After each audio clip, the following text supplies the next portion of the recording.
Hi everybody, my name is Dr. Jim and welcome to my channel. So today I'm going to be talking about biceps tendonitis.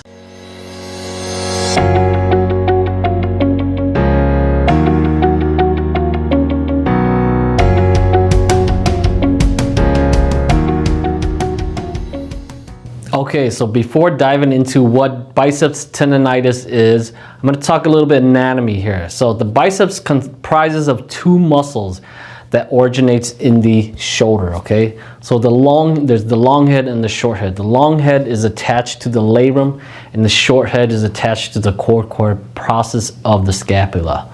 So it's often the long head that is the site of where the inflammation or tendonitis occurs. So what are some symptoms of biceps tendonitis? So number one thing you're gonna notice is that there's anterior pain on the shoulder. So the pain's gonna be right in this area here, okay? And this is where the tendon from the biceps run, okay? And that's where the inflammation occurs.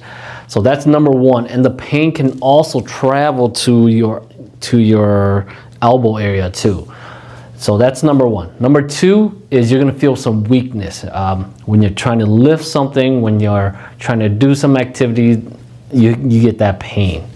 And then number three is you may have difficulty raising your arm above your shoulder. So there's also a fourth one. It's the clicking, okay? The clicking of your shoulder when you're moving, when you're internally and externally rotating. So when you're doing this to your elbow, you can hear the clicking on the anterior aspect of your shoulder. All right, so what causes this? So some of the most common things that causes biceps tendonitis is overhead activities. Okay, obviously overhead activity, anything that you're doing above your head for prolonged periods, that's going to compress that nerve right here.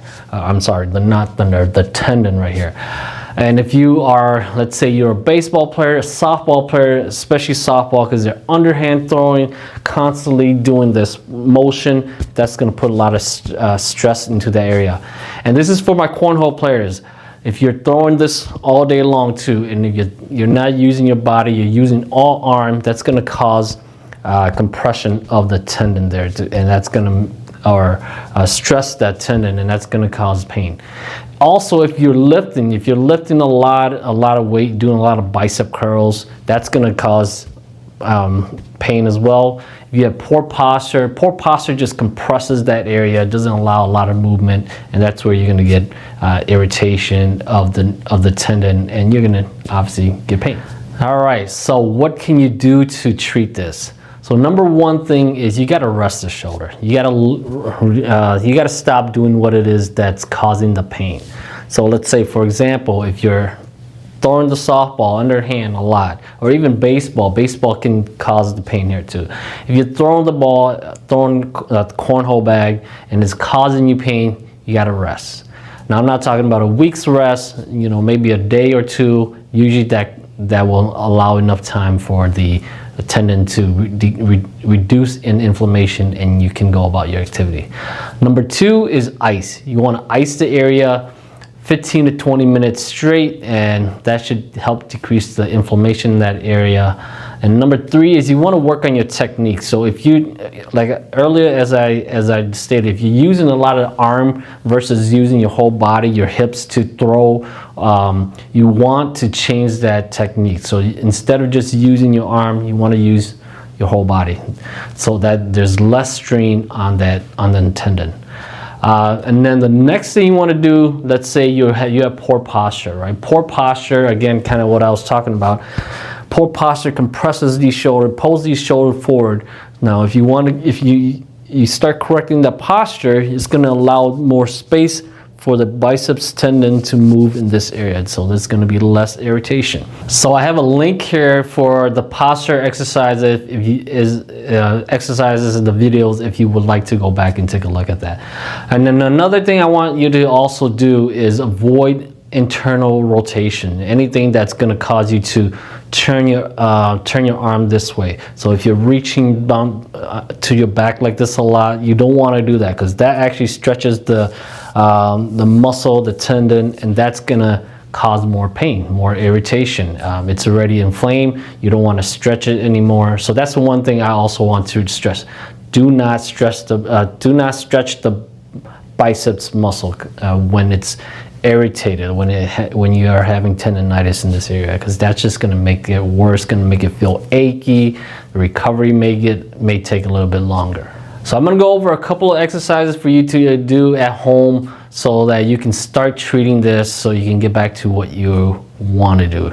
So number one thing, you can start off by doing what's called pendulum swings. So all that is you're going to just kind of leave your arm hanging, all right? You don't want to flex or anything, just relax it. And you're just going to rock back and forth here, back and forth.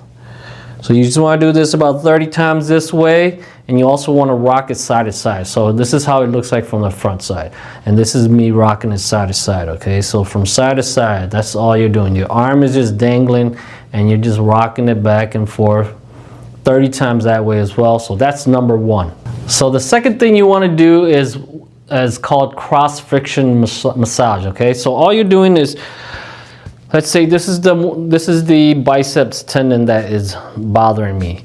So you want to take two fingers here, just relax this this arm, and you're gonna press it across the shoulder here, across the anterior shoulder here.